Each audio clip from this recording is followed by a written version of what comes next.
আজি আমি অসমীয়া যুৱ মঞ্চই প্ৰায় আজি 4 মাহৰ পৰা আমি এই যি মৃত গাহৰি আৰু বহিৰাজ্যৰ পৰা যি গাহৰি নাগালেণ্ডলৈ আহে সেই নাগালেণ্ডত তাত খালী কৰি পেলাই পুনৰ তেওঁলোকে অসমত বিক্ৰী কৰিবলৈ অনা আৰু যিবিলাক আহোঁতে যিবিলাক গাহৰি প্ৰায় 8-10টা গাহৰি মৰি আহে সেই মৰা গাহৰিবিলাক কি কৰিছিলে তেওঁলোকে তাতে নাগালেণ্ডতে আনি পেলাই গেছ লৈ পেলাই চাফা কৰি পেলাই পুনৰ অসমলৈ পঠিয়াই দিছিলে। কিন্তু এতিয়া মাজতে তেওঁলোকে ধৰা পৰিছিলে।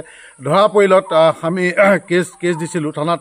কেছ দিয়াৰ পিছত আমি আমাৰ সন্মানীয় শিৱসাগৰ জিলা আয়ুক্ত মহোদয়, ভেটেনেৰি ডিপাৰ্টমেণ্টৰ আমাৰ BDO ছাৰ, SDO ছাৰ সকলোকে আমি স্মাৰকপত্ৰ প্ৰদান কৰিছিলোঁ আৰু আমি তেওঁলোকৰ ভেটেনেৰি যি ডাইৰেক্টৰ চাহাবলৈ আমি স্মাৰকপত্ৰ প্ৰদান কৰিছিলোঁ। কিন্তু আজি আমাৰ দাবীত তেওঁলোকে আজি আমাৰ আমগুৰি চাৰ্কেল অফিচাৰ, খালটিং OC ছাৰ আৰু গাঁওবুঢ়া আৰু আমাৰ আমগুৰি ভেটেনেৰি ইনচাৰ্জ সকলোৱে এটা ছাডেন ভিজিট কৰে। আমগুৰিতে হওক খালটিঙতে হওক ছাডেন ভিজিট কৰি পেলাই তেওঁলোকে তাৰে আপোনাৰ চেম্পল সংগ্ৰহ কৰে। প্ৰত্যেকটো গাহৰিৰ মাংস টুকুৰা তেওঁলোকে লৈ আহে। লৈ পেলাই টেষ্টিঙৰ কাৰণে তেওঁলোকে গুৱাহাটীত প্ৰেৰণ কৰিছে যে মৃত গাহৰি নে কিবা বেমাৰযুক্ত গাহৰি নে গোটেইখিনি আজি তেওঁলোকে সংগ্ৰহ কৰি মাংস সংগ্ৰহ কৰি পেলাই আজি তেওঁলোকে প্ৰেৰণ কৰিছে। আৰু আমাক জানিবলৈ দিছে যে সপ্তাহত প্ৰায় তেওঁলোকে 4 দিনকৈ তেওঁলোকে তাত যাব আৰু মাংস সংগ্ৰহ কৰিব আৰু যিসকল অসাধু চক্ৰই মৰা গাহৰি আনি হালটিঙত বিক্ৰীব তেওঁলোকৰ ওপৰত কেছ ফাইল কৰিব। আমি আমাৰ DVO শিৱসাগৰ ছাৰৰ অৰ্ডাৰত আৰু আমাৰ OC ছাৰৰ পৰামৰ্শত আৰু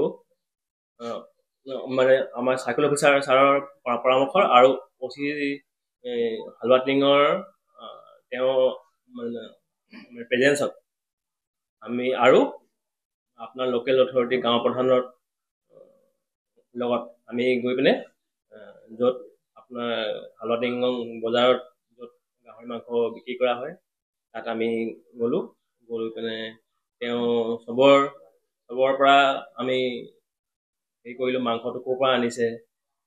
তেওঁ মাংস আমি চালোঁ, মাংস ভাল বেয়া সেইটো চালোঁ আৰু আমি সিহঁতক লগতে কথা ক'লোঁ যে মানুহৰ স্বাস্থ্যৰ কথাও আপোনালোকে চাই থাকিব লাগে আৰু আমিও নিয়ন্ত্ৰণ সময় আমি আপোনাৰ ইয়াত আমি চাই থাকিম মাংস যেন আপুনি ভাল মাংসটোৱে হেৰি কৰে আনে বা ৰাইজৰ সেইটো।